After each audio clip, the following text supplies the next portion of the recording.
Everyone, welcome back to another edition of That Millwall podcast. Hope you're doing well.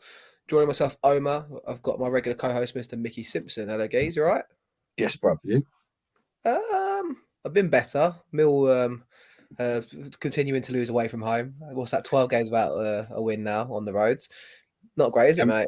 3 goals we've scored, and 2 of them we didn't even score. So yeah, it's a result. Really, we're doing fantastically well, as always.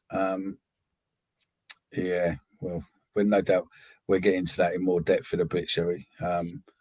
You need to bring little wee coaching boy on. Show me your yellow jersey, Kai.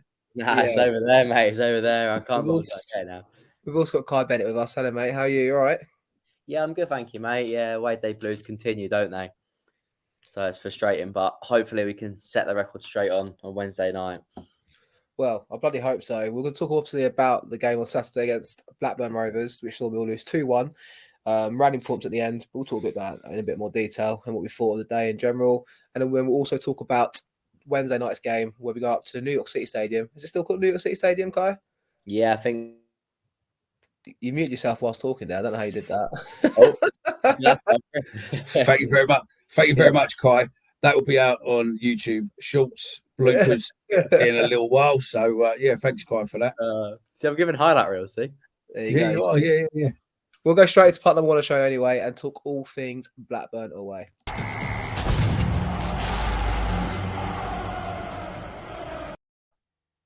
Right, here we go. Part number 1 of the show.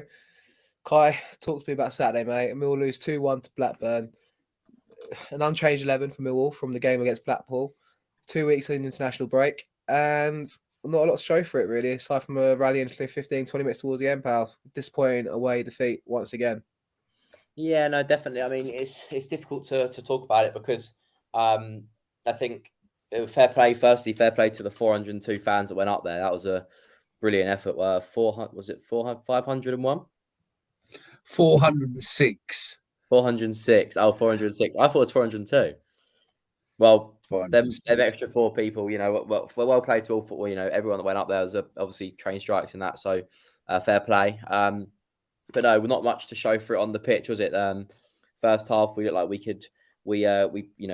kept them at bay. But it's the same old stuff that seems to keep happening. It's crazy. We can see 1 and we can see 2 pretty quickly after, and you can't keep coming back from 2-0 down. And obviously Coops does get a late goal, but it's not enough. I mean, Fleming nearly equalised late on, didn't he? But it wasn't to be, and it's another away defeat. So hopefully we have to start improving on the road.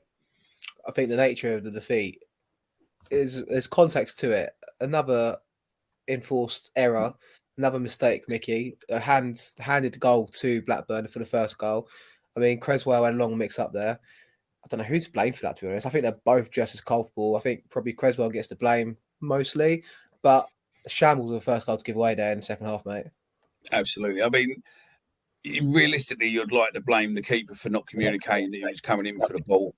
And I think, with watching the goal back, it looks as if Creswell possibly got off-footed a bit with the ball pinging around a bit, and he just, he wanted to try and make sure he weren't there, and it obviously bounced off Long. But, they're professional football players. They shouldn't be making simple mistakes like that. And, if we'd been winning games left, right, centre, then it would have been put down as a simple mistake and we would have gone, oh, well, shit happens. But, these mistakes where players just lose a will of concentration for a split second and it gives a goal away and we get punished. And then we have to listen to the same old bullshit in the post-match interviews, in the post-match, stories and stuff they do where, well, we were good. We had plenty of chances, but we didn't finish it, and we do this and we do that. And it's just bollocks. 5 games in a row on the road where we conceded 2 or more away from home, Kai. I think we also conceded. What did we concede to Cambridge? Was it 1-0 against Cambridge? Was it in the end? I think it was 1-0, right? So 1-0. We've not kept a clean sheet on the road this season. Obviously, the first goal that we mentioned there was a mix-up between Creswell and Long. The second goal for me was even worse, a set piece. I think Afobe gets a flick on whilst we're trying to clear it. 6 minutes later, we're 2-0 down. Burton Diaz with the easiest of goals at the back post. Just it's a catalogue of errors for Millwall, and it's so uncharacteristic of a Millwall side that's normally been resilient, hard to score against, especially from set pieces. We just seem all at sea at the moment, mate. And what do you make of that? It's how do we rectify it, especially going to a place like Rotherham, who are just as handy and are always a handful of the sides. And yeah, admittedly, they ain't got Paul Waller as manager anymore, but you know, them sort of positions, you know, they're going to capitalise on our mistakes, especially set players on Wednesday night. Yeah, definitely. I think, you know, the talk about Rotherham though is they could, you know, they could have a new manager in by the time we play them in Matty Taylor. So obviously we have to avoid that new manager bounce, which teams, you know, tend to do. We've done it in the past. So, you know, it's going to be a tough game up there. Obviously they did lose on the weekend, but they'll be looking to bounce back, same as us. But they've had a good start to the season. I think they've only lost 2 this season, Rotherham, which for a team that was probably one of the favourites to go down. Have done pretty well so far. They've done better than us. So we've got to go there with you know, try and turn things around. But at the same time, they are going to be dangerous from set pieces, as you say. They've got a few big lads. But then again, we should be dangerous from set pieces as well. Some of the height we've got in the box. So it's going to be a tough game, but another one that really we should win if we play like we can. And just on that second goal, I mean, like I said, it's a set piece. Uncharacteristic for us to be, you know, so lackluster, but maybe it's a sign of the season so far, really, for us, isn't it? Like, lots of concentration, 2-0 down, mountain to climb, and game over at that point. Really, it felt like. Yeah, definitely. We're just getting punished, aren't we, for every mistake we make at the moment? Which could look at in the way you could say it's unlucky, because obviously some teams miss that. I know, obviously that was a mistake, and the first one was a big mistake as well, but. It's difficult. Maybe last season, maybe we weren't so more positive last year, because you know there was times last year where Bart was keeping us in these games, and maybe perhaps we got out of trouble a couple of times last year through Bart, and we haven't remembered that because of the few goals we conceded. But I think they're both good goalkeepers, George Long and Bart, and at the moment it's difficult for them to stay playing in the team with the defence conceding so many. So, Mickey, we do get that goal back, like I mentioned, through Jake Cooper at 2-1 at a point in the game. I think Bury just came on and 7 or 8 minutes later makes that assist for Cooper. Nice cross into the box. We go to a back 4. We try and go for it. We rally towards the end. We have a couple half chances. Fogelsam has one right at the death as well. Just too little too late, weren't it, mate, on the day? And ultimately, you know, Blackburn got over the line and, you know, deserved to win the game, I felt like, overall. First half was a bit even Stevens, but in reality, that second half, we just were all at sea for that 20, 30 minutes spell, weren't we? No, I totally agree. I mean, it's like I said on a group chat, you know, the first half we looked to see if all we needed to do was take a couple of chances, and we could have pushed ahead. If we could have got those chances, we could have pushed ahead, because Blackburn looked really, really shaky. And then all of a sudden, it's as if we had a switch at half time. When we come back out, we looked at the team what was shaky, and just, you know, we were open up for them to attack us. They were suddenly going on a counter attack, and they were getting all the chances, and we just didn't know what to do. And again, substitutions coming on way too late. I mean, I wouldn't have took Billy Mitchell off. Billy Mitchell looked as if, you know, he was one of the only players that seemed to be able to do something for us.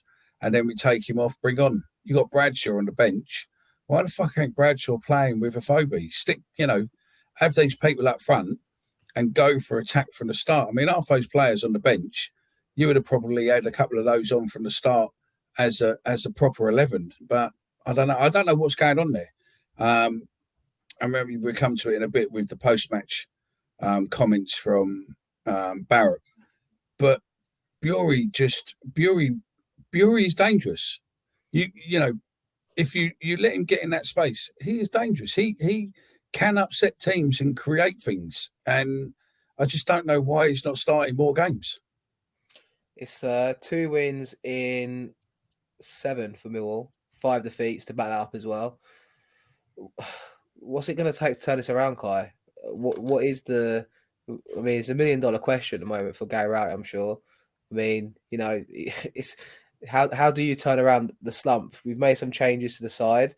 We've kept 1 clean sheet in them 7 games as well, which is so Millwall-like, especially under Gary Rowett as well. And this season, after 11 games, we find ourselves conceding 16 and only scoring 12. The scoring of 12 is not uncommon for us in 11 games. We don't often score many goals and blow teams away and find ourselves with double the amount of goals compared to games. But that goals against column, especially with obviously Long in goal the last couple of games, it's a real concern as well, isn't it? And how do we fix that? Sign Alan Haaland. Well, even this is what I find myself thinking. Oh, Sean Hutchinson's injured. He played 90 minutes 4 times this season in all competitions, and we lost all 4 games. Like that's including against Cambridge in the cup. So like, it's not even that we're missing key personnel. It feels like it just feels like an internal problem in that whole squad defensively. We're just not getting it right. And he's done everything. He's changed the goalkeeper, which is questionable. I know, obviously, sometimes you think, well, I've rolled the dice on this, rolled the dice on that. I've got to change something else. So I'm going to go for the goalkeeper. Fine, fair enough. We won against Blackpool. Keeps Long in goal. But it's a catalogue of errors constantly in this side. And the only thing he hasn't changed this season, guys, is going to a back 4. That's the only thing. I mean, two points really. One is, if you're watching this on YouTube, I do apologise for the dodgy curtains and the dodgy looking decor. I'm in the hotel in the middle part of England. Looks better than your normal setup, mate. I don't know. Yeah, lovely thick curtains. Yeah, great. Yeah, so I do apologise for that. But no, look, those of you watch and listen to the show regular and know the time, my football knowledge you could write on the back of a matchbox. It's getting a lot better because otherwise these guys take the living shit and piss out of me on the group chat most of the time if I do fuck up and stuff. But personally, looking at the game, when you're watching the game, what I want from a team, what I want from a Millwall team is at least more going forward. And we constantly, and I fucking hate it, we constantly passing balls backwards. We're not using the length of that pitch. We're not using the width of that pitch. We just seem to be passing back, especially the last 2 games. Get it back to Long then just fucking blasts it up the pitch. And it's as if we've suddenly gone in a time warp and we're going back to fucking Harris lob ball football. Do you know what I mean? Long ball football, get it up to a wide man. The trouble, get it up to the players at the front to have a go. And the trouble is, it's not going. It's going opposition. Why can't we? We've got players who can run at people. Just give them the freedom to run at people, take it up, and then go for it. I mean, Malone can run with it. Fucking Bury can run. Fleming can go. Fucking everyone can run with the ball, but we just not seem to be letting them go with it. It's like, oh shit, they're coming on. Pass back, pass back, pass back. Keeper's got the ball. Lob it out there, keeper, and we go run onto it, and we lose it, and then counter attack starts, and we're fucked. Let's talk about individuals. I'll go to you on this one, Kai. I think probably one player comes out of that with a bit of pride on the weekend. That's maybe Fleming for me, if that. Even then, he had a couple of opportunities, 1 free kick, a couple of long range efforts come to mind as well. Maybe the free kick, don't you think the free kick he fucked it? Really, he didn't put enough power in it. And he could have swerved it in a bit. Well, there's a couple of opportunities where you think, like, okay, at least he's having the moments in the game, so you're kind of reassured by that. Aside from him, I thought Styles went missing in the midfield, non-existent. I kind of forgot he was playing at one point, to be honest. I thought Malone down the left-hand side was shocking again. Just there was no progression in that side. I don't think he doesn't know his best 11. I don't think he knows a settled 11 that he wants to go with either. I don't like Shackleton at wing back. I think Shackleton was immense in midfield to start the season, first couple of games. He's fallen off a cliff. Kai, any kind of glimmer of hope from Saturday's game, mate? I think going back to the point about Gary not knowing he's probably his best side is difficult because if we didn't have, you don't want to keep blaming injuries because obviously I was about to say don't mention injuries. Don't mention injuries. It is hard to have your a settled side if people do are in and out because. In that best 11, do we have the players? Do players such as Mason Bennett get in there? Do players such as Hutch, skipper Hutch, captain? You're missing your captain, and you're Leonard, I suppose. It's an excuse. Leonard too, I suppose. Leonard. Yeah, but it's an excuse. The players who we had on Saturday, they can win a game. They are professional players who could win a game. They're good players who could win a game easily. They just don't look interested. They just why don't they look interested? Go on, why don't they look interested? I've got no idea why. I don't know whether or not they don't agree with the formation was being played. There's more going on behind the scenes than what we fucking know about. I don't necessarily know. There's lots of rumours coming around after every game. Rowett's lost the dressing room. Rowett's done this. Rowett's done that. I've got no idea. I'm not in that space. I've got no idea. But something doesn't look right. The players looked, I don't know, they look fucked off. They just don't look like a team where, I don't know, when we were scoring towards the end of last season before Jed went, the players looked as if they wanted to be on the pitch, didn't they? They looked as if they were hungry. We just seem to, the fact that we've gone 2-0 down on a lot of games. Yeah, we come back, but we come back far too late. Blackburn on Saturday, realistically, we just come back far too late. When we start coming back at, 70, 75 minutes, it's too late. We're not going to suddenly get the momentum to come back and win it. It's the same as much as I hope. It's the same a lot of games this season where we just rally at the ends, and it's like, well, yeah, where's this been the whole game? It's like, well, this is when the opposition is sitting off you and protecting the lead. So like the game's gone at this point. We've got the third worst defense in the league. Who was it? Was it you who said it? Was it you who said it? Or was it someone on the space at the weekend who turned around and said Gary's best team seems to be picked when he doesn't pick it, when it's picked for him, like injuries and stuff, when he's forced to, to let the team pick itself as such. That's when we seem to win a game. Well, I'd almost get behind that, to be fair. I'm amazed, just as a complete side note, Preston North End, have you seen their goals scored against this season, either of you do? Oh, it's unbelievable, yeah. They've played 11 games. How many goals do you reckon they've scored, Micky? That's about 4. They've scored 3 goals. How many goals against? Isn't it 1 or 2? 4. So they've got a -1 goal difference after 11 games. 3 goals scored, 4 against. Ridiculous, that. They hadn't conceded a goal up until 3 games ago. That's ridiculous. That is actually a ridiculous stat there. The amount of 0-0s in there, that must be demoralising. Would you rather that at this point? They've got the same amount of points as us, or would you rather what we've had at this point in the season? There's a question for you. Probably the wins, to be fair. Yeah, it's hard, isn't it? It's hard because the thing is, the football here it's not been great. I mean, I personally, I'm worried. I'm worried. I was just about to say, like, I see us getting turned over on Wednesday, and then if we lose at home to Borough on Saturday, who are managerless at the moment, and probably have a new manager in by then, does he still have a job this week? I don't think they'll sack him. Everyone's going, well, Berylson will get rid. I don't think Berylson is that in tune. Yeah, he watches the games, but I think if the decision comes for Rowett to go, the decision will come from Steve Kavanagh. Kavanagh will tell Berylson, enough's enough, we need to get rid of him, because football's a business, and it's all about, they've got to make sure that we're not going to slip too far down the table and potential relegation, because that will cost us millions. But do I think he'll go after 2? I don't know. I think there's lots of investment in him. And you've got to look that as much as it fucking drives me mad to say it, he plays very, very boring football. But that's not new.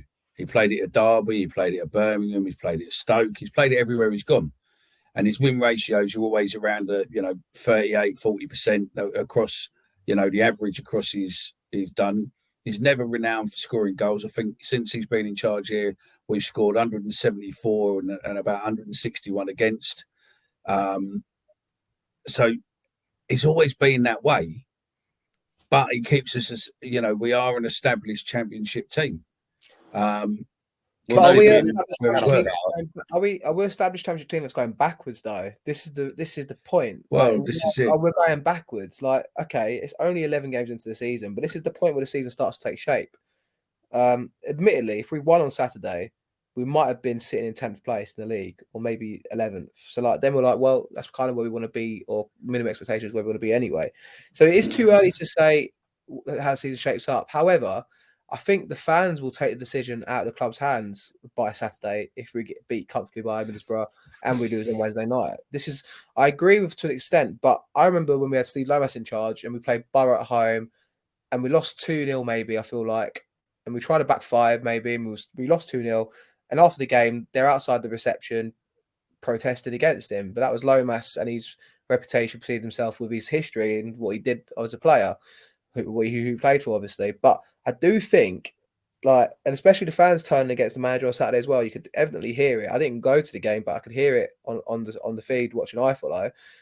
I could see it. It's going to turn. It's going to turn massively against him, I think, especially if we get turned over on Wednesday night, which I can't. I mean, it's a good opportunity to go and break this hoodoo, for God's sake, and backs against the wall. We might get a result. Who knows? You won't get a better chance than on Wednesday. But then Saturday, if we get turned over and we lose both games, I can see him getting. I can see the club being forced into the decision on Saturday potentially. I can see that happening. That scenario. What do you think, Micky? No, I think I do agree with you. I think there's a very, very thin ice moment there that you really don't want the fans to properly turn, because like some I said earlier, we are horrible cunts, right? There's no fucking getting around it. It's fact. Do you know what I mean? We are horrible cunts, yeah. That we will support you, but as soon as we start losing faith in you, that's when it gets dangerous. And with everything else what's going on, with people getting banned for shit, which we'll go on to a later point once things have been dealt with a lot more than where they are at the moment. We can speak about it a bit more, for silly little reasons, and the old bill jumping up and down on people, and the price of stuff, and the cost of living, and everything else.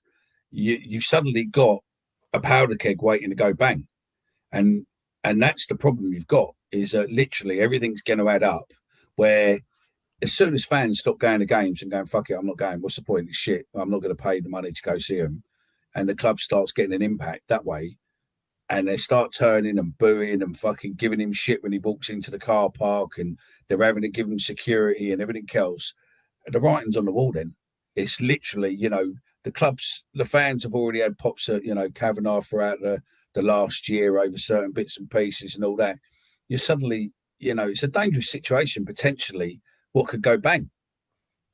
How do you win the fans back over at this point? If say, well, it's win, isn't it? I mean, it's the same as last year, wasn't it? When you had certain people screaming for the Rowett out and all this lot, and now they seem to be in the Rowett loving, oh, he's great, he's done us okay scenario. But listen, we always knew he played shit football. It's a decision what we probably wouldn't have picked to have Rowett because of the style of football he has. It's not necessarily a Millwall style of football. But the only way to win the fans back for now is to have wins. Because if we're moving up the table and we're having wins, then great. But okay, so then we've had 3 seasons where you could say we've had the same outcome. 9th, 12th, is it 9th, 11th, and 8th? Is it 8th, 9th, 8th, 11th, and 9th? Yeah. Any of the above. We'll come order it comes in, but it's them 3 results for sure. We're not really going forward, are we? I suppose. And are we going to achieve what we want to do with him in charge? And if the answer is no, and we all think no, then do we roll the dice, or do we just take that kind of safety blanket, or do we go for someone completely different? I mean, Kyrie said pre-show, I think that Watford manager, what was his name? I forgot his name. Rob Edwards, that's it. Who's Luke Robinson? Why is that name in my head? No idea who that is. And he'll be a BBC journalist, political journalist, with the bald head and the glasses. But then, if you're Millwall, do you take the risk and go for someone like Edwards, who is relatively untested? Like, he's at Forest Green Rovers, and then obviously he plays attacking football though, doesn't he? He's got something about him. Well, he didn't score many goals with Watford either, to be honest. Like, I just think I want to see a well-drilled side that plays a back 4 and has 2 wingers. To be honest, that's what I want. I want an old school Millwall turn out at this point.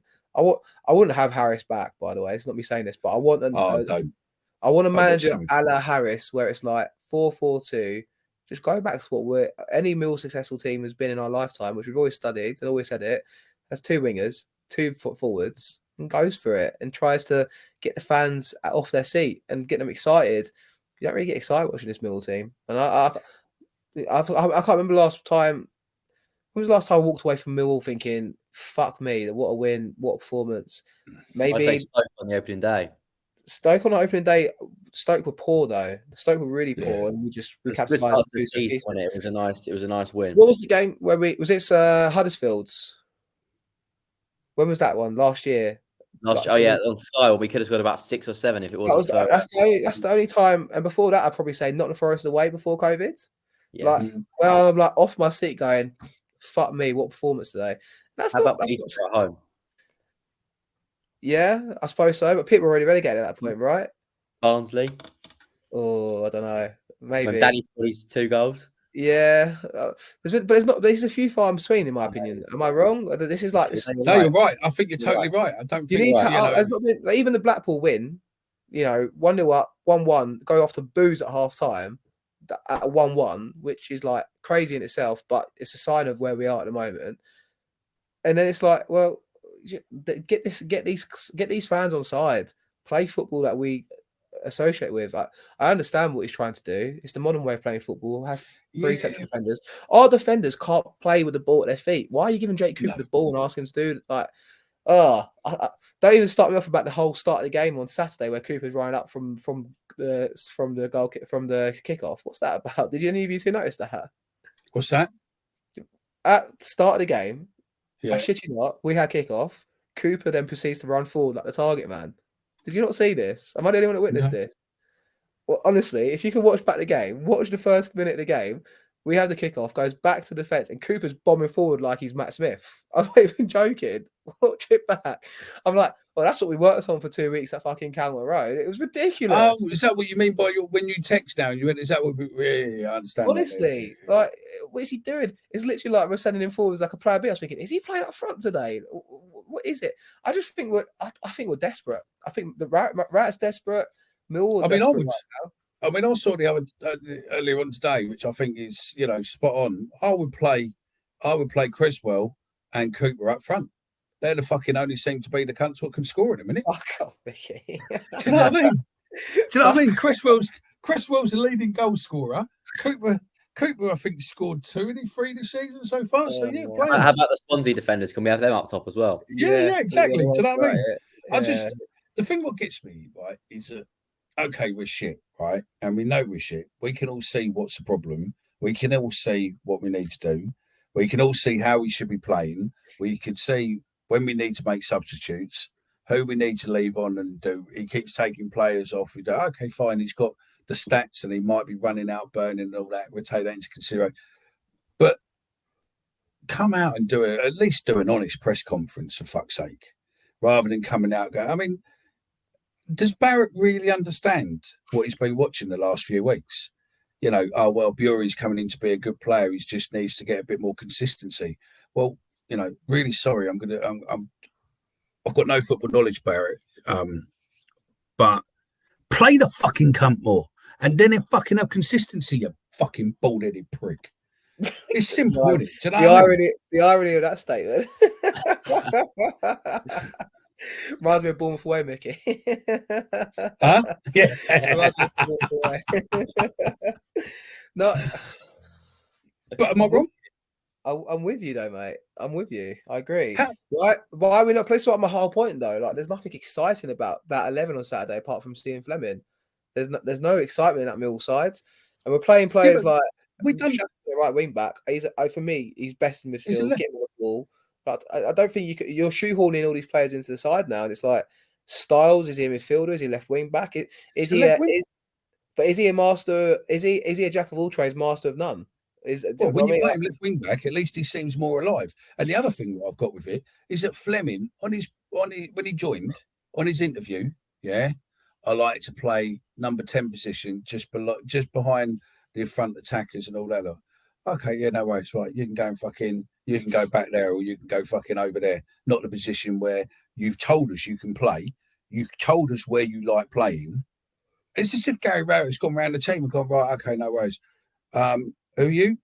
Oh, you're a striker. Yeah, no worries. Pick up some goalkeeping gloves on the way out for me. And where do you play? Oh, left wing back. Yeah, no worries, mate. You can play fucking attacking right hand side. All right. Do you know what I mean? Enough's enough. Why? You're a proven coach, right? You've got fucking ample enough experience. You've played football forever and a day across various leagues, right? How the fuck can't you see this in players of where to go? Unless you suddenly see something we don't. I'm going to buy an attacker, but you're a great central defender instead. So I'm going to move you into central defence, and I'm going to teach you how to play central defence. So at least if we are winning 1-0, we can convert a whole 10 field players into defence and park a bus. Yeah, I agree. But I don't think I've ever had a show where you two have agreed so much with me. I think I might have to clip this and put this as a little one of those little digital photo things on my wall, mate. Do you know what I mean? You've had your Weetabix, mate, today. That's what it feels like. I don't know. You feel like you're making good points. Maybe it's the hotel. Yeah, you've had your Weetabix, mate. Whatever you're doing, mate. I've had my steak. I've had my steak and everything else, mate. Do you know what I mean? I've had coffee and all that, mate. Yeah, I'm buzzing. I've had lots of caffeine. So yeah, I'm fucking. But yeah. The thing is, like, I think we all see the problems. We all think there's a problem. It's just like, how do you get it all to align into place? Like, it's a catch-22, isn't it? Like, I just think there's dangerous things brewing within Millwall. Cost of living, charging fortunes for shit. This Millwall TV, we're putting everything through that. More money, charging. The players aren't playing. You know, fucking, what was it the other week? Putting barriers up so fucking players don't get harassed coming into the ground and all this sort of shit. You've just, it's going to go one of two ways. You're either going to you're going to make it and we're going to start winning games and the crowd's going to suddenly come back in and support as we climb up the table and get into the playoff positions and start making a big stance there. Or we're going to go down the rest of the table, down towards the bottom, and all of a sudden something's going to go bang. And then the club will be fighting that for the next 5 years and fucking people will be getting into trouble and everything else. It reminds me very much of the atmosphere around coming up to the Birmingham back 2001, didn't it? Interesting. You just needed one little tiny bit of something to light that fuse and bang. Lowest gate of the season on Saturday if we don't win on Wednesday night? Yeah, I think so. Yeah? Well, we'll see. If that starts to happen, then maybe there will be a decision to be made, like you're saying, if the gate starts to drop.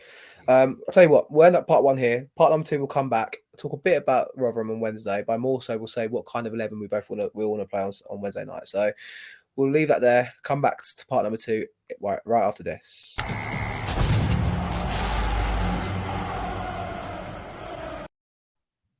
Right, part 2 of the show. Let's do it. Go on, Kai. Tell me on Wednesday night, if you were the manager of Millwall, you're not Gary Rowett, you're just the manager of Millwall right now. You know who's injured, you know who's available. What sort of team would you like to see go out there on Wednesday nights, try and get a result and end this right away from home? So I want Bart in goal. Definitely. I want Danny McNamara at right back. I want Cresswell, and I want Cooper back to the back, two centre backs, and I want Murray Wallace as left back. Really? Yeah, because we want to keep him balanced. He was dog shit. But Murray has to be one of the most reliable players. Apart from the last 2 games where he's been dog shit. Yeah, no, he hasn't been great. But I think he's been shit this season. They've all been shit this season. To be fair, I don't think you're right. I mean, that's why I would then go. That's why I'd keep Styles in the midfield. He's going to fucking mention Evans in a minute. No, I'm not. Styles in the midfield with Billy Mitchell. Definitely. And then I'd play Zian Fleming just ahead of him. I'd play Tyler Bury on the right. Benny Kofobi down the middle. And it's a tough one. If Mason Bennett was fit, I'd put Mason Bennett on the left. Isn't. But he's not. So therefore, I'll go for Voggy. Did you have Bury in there as well? Sorry, I wasn't. Yeah, Bury on the right. And actually, go Bury on the left because he can cut in then. And then Voggy on the right. I think I'd agree with most of your team there. I think I'd probably have Shackleton and Mitchell in the midfield though. I like the 2 of them, or even Saville and Mitchell. I like Shackleton. I like Styles. I think Saville. I think he's not had a proper. He's had a few games in the side, but I think him and Mitchell are our best 2 in midfield still. I would say play 3 midfielders and go maybe Shackleton, Saville, and Mitchell. Only thing with that is then you sacrifice the idea of playing Fleming in the 10. Yeah. But then maybe you could have Fleming and Bury like kind of floating around in the front 2, kind of either side of Afobe. But then do you want to play Afobe up front? Afobe flat's to deceive to me. I know he's got a couple goals, but if you play him up front on his own as well, he struggles. Maybe Fleming, have Fleming, Bury, and Vogelsammer up front, and just ask them to interchange a lot between the 3 of them. Like just give them free rein. Yeah, get them to kind of work together, maybe overload a certain side of the pitch at times, and just try and do something a bit different. I mean, I agree with everything you said there, Kai. I'd go for a back 4. I'd have Cresswell and Cooper. I'd like to see the pair of them kind of put a partnership together with Hutchin. Would you have Wallace? I'd have Wallace still at left back. I think Styles is a left wing back. I don't think I'd like to see him play left back. Maybe do a job, still do all right. But I think I'd like to see Murray Wallace left back. He's been poor, but they've all been poor, to be honest. I put Dave McNamara back at right back, and I think I'd agree with what. Yeah, I'd probably go 3 midfielders actually. I'd go Shackleton, Saville, and Mitchell, and have kind of Fleming, Vogelslammer, and Bury just amongst the 3 of them. Just change it up a little bit. Be mobile. Try and kind of get the ball on the floor, and on the counter attack, try and hit teams at pace. I think Bennett. Sorry, you wouldn't play Bradshaw. I like Bradshaw. I would play Bradshaw with Bury, with Fleming just behind them, probably. But Bradshaw is a winning runner. But I think if you want to do that, you want to have Bradshaw and Afobe up front and have 2 strikers working together. I'd like to just kind of see Bury and Vogelslammer have free reign with Fleming. I think it could be something in there. To be honest, that could be quite a dangerous attacking. Yeah. Yeah, that could be quite dangerous. Target the wide areas, you overload certain positions of the pitch, and just try and kind of force an issue out of the opposition. Because all 3 of them can run down the side and run in with the ball. And they can all shoot, and they can all shoot from distance. Realistically, they can get out there and shoot. So you're sacrificing him, but what's that guy? I was going to say when they're all fit, when he's fit, mate, it'd be interesting to see Mason Bennett, Tyler Bury, Mason Bennett, Tyler Bury, and Zian Fleming together. Bennett's not far away, is he? Right, Bennett's he played today. Yeah, well, so he's not going to play Wednesday, is he? No, he only played 45 though. He scored well. Yeah, so might be on the bench for maybe half hour. He's a good, but if we can get him on, he's definitely got the quality to do something, hasn't he? So, Mickey, you got 11 for us? I'm going. I agree with Bart back in goal, by the way. I don't think Long's been terrible. He wasn't great Saturday. He looked nervy at times as well. 1 point came for a set piece and looked lost. But I think Bart's just that steady head you want back in that side, I think, in my opinion. I would have defense. Yeah, I'd have Bart. I'd probably have the same. I was going to say that Afobe Bradshaw up front with Fleming behind him, but I think you're having those 3 with free reign in that attacking area could be interesting to watch. It's just something different, isn't it? It's just something kind of shake things up a bit. And they're all proper lively. Do you know what I mean? They're proper have a go. And I think, what you got to lose. Do you know what I mean? All else fails. Ultimately, he's got to change it. If we have a back 5 again tomorrow night, he won't know, though, will he? Or tomorrow night when the show goes out, Wednesday night. If we surely he wouldn't, right? Surely he's going to ditch the back 5 on Wednesday. I don't know. Is he Kai? Is he going to ditch it? What do you think? I don't think so. I think he believes in it, and I mean, I'd obviously I'd like to see a back 4 now. I'd like to see something change, but I think he believes in it on the especially away from home. I mean, it hasn't been working. It hasn't been working home or away, really, even though you'd argue that we have scored more goals at home. But I don't know. To be fair, it'll be a perfect time to test out a back 4 against Rotherham because they're not going to be you're not going to be free-flowing, are they? So it'd be the perfect time to test out back 4 if there ever was one, because Borough will be a tough one on Saturday. So it'd be interesting to see what he does. And how's Rotherham been doing? They lost on the weekend, you said, right? Yeah, lost on the weekend. I've got 3-0 in my head for some reason. I'll fact check it for you. I've got 3-0 in my head to someone like Huddersfield or something. I just thought, am I bigger than Barrett, by the way? Are you bigger than Barrett? Yeah, because I'm going to see him in a couple of weeks. And if he listens to the show or watches it, yeah. Rotherham lost 2-0 at home to Wigan. 2-0. 3-0. Oh, well. Yeah. I'm just thinking, I just called him a prick. I just forgot that I'm going to be seeing him in a few weeks. As such, because obviously with the Remembrance game. Rotherham play a back 5, so I think that kind of confirms we'll play a back 5, I think. We'll play back 5. I don't think we won't. Yeah. It's whether now. Unless he wants to keep his job. Well, because this is the thing. Is he going to try and do something where he's going to keep his job, hoping that Steve Bruce gets a sack so that he can then potentially walk and try and go there or get permission to go talk to them, or Borough as well? I mean, they're both teams what would probably suit him. Borough might be too far north for him, but West Brom would be ideal. Plus, he can go back with his love fest, can't he? With Jed Hu. Do you think he's looking for a step away then? Do you think if the option came for, I mean, it was obviously rumoured QPR potentially in the summer. I think the West Brom job as well and the Blackburn job. Like, I don't know if he actually went for them or not, but there were the rumours that went round and the rumour mill sometimes, right? Do you think he's looking for that step if it comes up to? Is he actually someone that maybe clubs will actually take the risk on as well at the moment? I don't know. Is he stock high at the moment? Is it low? I don't know. What do you think? Well, his stock's high because he's kept us in the Championship, isn't he? In the mid-table Championship. And you think where West Brom were last season and where they're going to be this season. Yeah, I mean, he is a good, solid Championship coach. It's just he's never taken a team on promotion, has he? Then again, most other managers we've ever had hasn't taken this on. I think he's the 17th at the current statistics. Is about the 17th best Millwall manager we've had. He's the third longest serving manager in the Championship, or was he the second longest serving manager in the Championship? Second. Yeah, I think he's the second. Crazy, right? Who's he behind? He's had 3 years in the job, isn't he? It's mad that he's the second longest serving manager in the Championship. When you look at Gareth, what's his name at Wickham, he's been there since 2012. But this and is then it. You look at Gary's been there since 3 years ago. I'm still adamant. Like, it's mad how many Championship managers have already been sacked at this point in the season. Wilder's been sacked from Middlesbrough as well. I do think you'll get to the break between the World Cup and obviously run of games.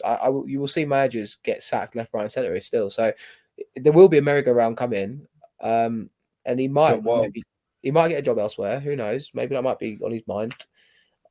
Would you want Wilder? I'd take Wilder in a heartbeat. Would you? He plays the same level style of football, though, doesn't he? Yeah, he's the same back five, though. In a heartbeat. I'll take him in a heartbeat.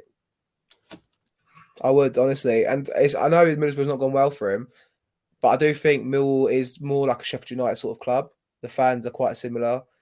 And we suit that kind of tag of like that. They were similar at the time, like with his, obviously that almost double promotion as well. Or was it double promotion, or was it then he got playoffs and then the year after they went up and promoted? I can't quite remember, but I do think he'd get a tune out of this team. I tell you honestly, I think he would. And I think we needed fresh ideas. And what's the difference? And if this team is built for the 5 at the back formation, have someone else come in with different ideas about that formation. I think he'd take to it like a duck to water. To be honest, I really do. Again, that's my opinion. Doesn't mean it's going to happen, but I think I felt at this point that we missed out on him when he went to Middlesbrough. To be honest, when we was talking about are we going to change route or not, and obviously we didn't, and finished the season quite strongly. But I don't know. I'd take it in a heartbeat. If you were the chairman or the CEO, because we know it's the CEO who's going to make the decision here. Is it though? I think it could be Berylson that makes the ultimate decision. It's Berylson's club. Berylson owns the club. He's the one that bankrolls it. He does, yeah. But does he make the decisions on the day-to-day, or does he get told stuff? No, he gets told. I don't know. He gets told. Do you know what I mean? He gets told. He gets told what's going on, and then he can make a decision there. But I would say that probably more likely the conversation would be Steve would phone up and go, "Hi, John," even though John phones him every day. It will be, "Hi, John. I think the time's right now that we need to move on. This is who we think would possibly do a replacement, and we need to get rid of him. This is how much it's going to cost if we push him now, or we push him in a month, 2 months, and this could be the consequences." And that's how it's going to go. Well, that's an interesting question, but I guess we'll only ever know it after both of them leave the club or Berylson sells it and Kavanagh moves on. I personally think Berylson makes the decision because he's the one that's got his money in the club. It's his money every year. It's not Kavanagh's money that's funding the club. As one day I used to be a position. I disagree with you, but I'll take your point. I think day-to-day running, you're not wrong. I imagine Kavanagh runs the club day to day, and Berylson's then giving updates on it, maybe weekly or fortnightly. However, if Berylson decides enough's enough, it's his club. He will decide whatever happens. He has the overriding. Berylson will final say it, but the footballing decision will be made from, I strongly believe, from Steve Kavanagh, because of he will make the decision that it's time for him to go, and he will sort out the financials and everything else, and then he'll go to John and go, "John, you need to write a check for X amount of millions, or this is what we've done. We're going to be paying him every month for the next so long. I need you to agree to this, sign it off, and I'll do the thingy. You know, I write. You know, the statement will be written by the press department. Have a read through it. Let's put your name to it. Post it out. Thank you very much for all your hard work. You're a bit of a cunt. Now fuck off and play your 5 at the back somewhere else. Thank you very much. Okay. Winless in 12 games away from home. Yeah. Going Since into this, what, Reading? Since Reading away, Kai. Yeah. What's the score going to be for Rotherham, Millwall? What's the score going to be, mate? Last win for Millwall was the 5th of March away from home. So go ahead, mate. That's saying something really rogue. I don't know. I don't know. I think if we win, I don't think we win 1-0. We win 2-0. I truly believe that. But are we going to win 2-0, or is it gonna? What's happening, mate? Are we gonna get the first prediction from Kai this season, Mickey, and probably forever, where it's not confident Kai? I think it's gonna be a thing here, mate. Go on, Kai. Tell me the score. What's the score gonna be on Wednesday night? Difficult. I'll go 0-0. Oh, this is the first time I think Kai's never predicted a Millwall win. I hope this means we turn them over and Lady Luck comes on our side. But Mickey, that is the first time Kai's never predicted a Millwall win. That's it. And there's another clip. Thanks, Kai. That says a lot. That says a lot, right? He's the most confident fan I know. Yeah. Blind faith, everything. Yeah. I'm not gonna pick a team. I'm just gonna pick a score. Yeah. And I'm gonna say 4-0. You got to say context here. No, because one of the teams on Wednesday are going to score 4 goals against the other team, and I don't know which one, but one of them. I don't, when you turned around and said scores, I had 4 coming to my head. Right, I've got no idea why. I've got no idea at all. Right, fucking hell, I look like fucking Trump there. But yeah, 4 come in, and I'm not crazy enough to say Millwall's going to score 4 goals because I really can't, honestly, in current situation, believe that. But I think I'm just going to go. One of the teams is going to score 4, or maybe a team on that night through the Championship might score 4. But there's some reason there's 4 in my head. So Rotherham are going to win 4-0 then. Yeah, we go reverse psychology, shall we? Yeah. I'm going to go 2-1 Rotherham, and I think we also lose on Saturday. And if that happens, I think Rat's gone after the weekend, personally. There you go. But I think also we might get a result against Middlesbrough, who knows? But I do think we lose 2-1 on Wednesday night. I don't see us getting the result. I don't see him playing a team that we all want to see. I don't see him dropping back 4. If we drop back 4, if we drop back 5, and if we play a side that looks, kind of like he's kind of took the shackles off and we're going for it, I'll feel confident going into the game thinking, all right, let's give us a go. And if we lose 1-0, but we rally and we look good, I'll support the manager. I'll back it. If we play back 5, go 1-0 down first half, the second half makes a few changes, go 2-0 down, then we get 2-1 and rally at the end and lose 2-1. It's going to be the same Saturday, and Saturday is going to be a fucking tumultuous. I can't remember the words I'm trying to say. Saturday's going to be turbulent then if we lose on Wednesday night. I don't know. I'm going to go 2-1 Rotherham. There you go. That's where I'm at the minute. Anything you want to add, Kai, before we go, pal? No, I don't think that. I think that's probably about it. Mickey? No, just congratulations to all those who ran the marathon yesterday. Well done to you all. I've done it in 2018, mate. It's definitely worth something doing if you've never done it. But it's definitely something I won't be doing ever again. And just a good shout out to Brian Woods, who's running 35 marathons in 35 days. Today he's finished his 2nd one, and tomorrow he starts his 3rd one. Remembering all those fallen through the Falklands, Iraq, and Afghanistan. You can find him on Twitter. Give him support. Give him a retweet. Brian Woods MC. And it's across other social media, but yeah, good luck to Brian. And hey ho, we're done. There was something else I wanted to say, but can't fucking remember now, so who cares? It's quite nice not having a monologue from Mickey that lasts 4 minutes long at the end of the show, to be fair. So nice one, Mickey. Go on, nibble. Oh, I've got the middle finger. I'll take that. I'm not going to nibble. Everyone knows you're a cunt. Well, there you go. Well, so contentious debate topics there. Who makes the decisions at Millwall? Who is the person that has the final say on if we go right or not? Get your comments below in the comment section below. I think you can get the vibe from us. I'm pretty sure everyone's got a similar vibe going into Sky Wednesday. Normally, it means we turn up and win. That's the only thing I'll say to that. I'm not confident. I don't see it happening, but join us later in the week. We'll talk about it. Join us on Wednesday. Join us on Wednesday, mate. We'll be doing a live Twitter space straight after the game, mate. So join us on Wednesday and have your say. Check out our socials at that Mill Pods. We're out of here. Hopefully, Mill come back on Wednesday night from smelly Yorkshire with 3 points.